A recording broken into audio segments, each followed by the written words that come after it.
ছোটবেলা থেকে সব সময় শুনে এসেছি আমার দাদার কাছে বর্ষাকালে নাকি পুঁটি মাছের ঝোল চালতা দিয়ে রান্না করে খুব মজা। আমার দাদা আগের দিনের গল্পটা বলতো, সাথে এই তো আমার ছেলের হাতের ক্লে দিয়ে তৈরি করা কিছু হাতের উপকরণ, সেগুলি নিয়ে আজ থাকছে আপনাদের সাথে ব্লগ। আমি পুঁটি মাছ ঝোল দিয়ে আজকে চালতা রান্না করলাম।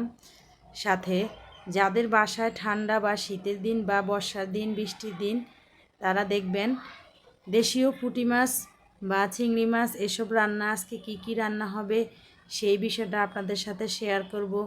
আমি যখনই ছোটোবেলায় আমার দাদার কাছে বসতাম, আমার দাদার কাছে আগের দিনের কিছু গল্পগুলো শুনতাম, আমার কাছে খুব ভালো লাগতো।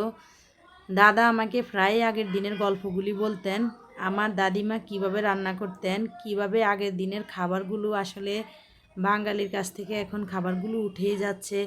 সেই দেশীয় খাবারগুলো নিয়ে আজকে আপনাদের সামনে আমি রান্নাটা দেখাবো। পুঁটি মাছ দিয়ে দেশীয় চালতা দিয়ে রান্না করা হয়, সাথে থাকবে আমার ছড়া চিংড়ি মাছ দিয়ে রান্না। আমার পরিবারে ছোট ছেলে মেয়ে দুইটা সব সময় আমার কাছে থাকে, এটাই আমার কাছে খুব ভালো লাগে। ওরা যদি বাসায় খুঁটিনাটি কিছু নিয়ে থাকে আমার কাছে খুব ভালো লাগে।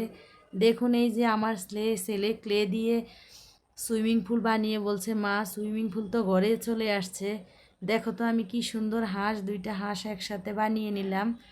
আমার দুইটা ছেলে মেয়ে ওরা জমজ একত্রে, তাই যা তৈরি করে ওরা খুব খুনসুটি করে জিনিসগুলো তৈরি করে। মাঝে মাঝে ওদের জিনিসগুলো দেখে আমার কাছে খুবই ভালো লাগে।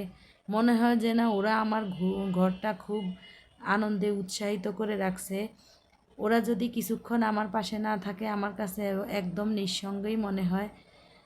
আসলে বাচ্চাদের কিছু বিষয় মাঝে মাঝে আমরা অনুকরণ করে দেখব, ওরা খুব সুন্দরভাবে তৈরি করতে পারে।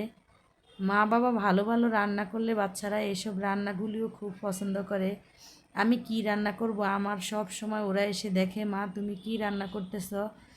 খাওয়া দাওয়া রান্না নিয়ে বাচ্চাদের যত বাসায় আনন্দ, মায়ের সাথে এসে যত কৌতূহল বায়না। এই যে আমার রান্নার ফাঁকে ফাঁকে শেষ হয়ে আসছে সব রান্নাগুলো, সাথে ছেলে কি করলো সেটাও দেখে আসলাম। সবাই আমার ছেলে মেয়েদের জন্য দোয়া করবেন, ওরা যাতে ভালো থাকে সুস্থ থাকে। আসসালামু আলাইকুম।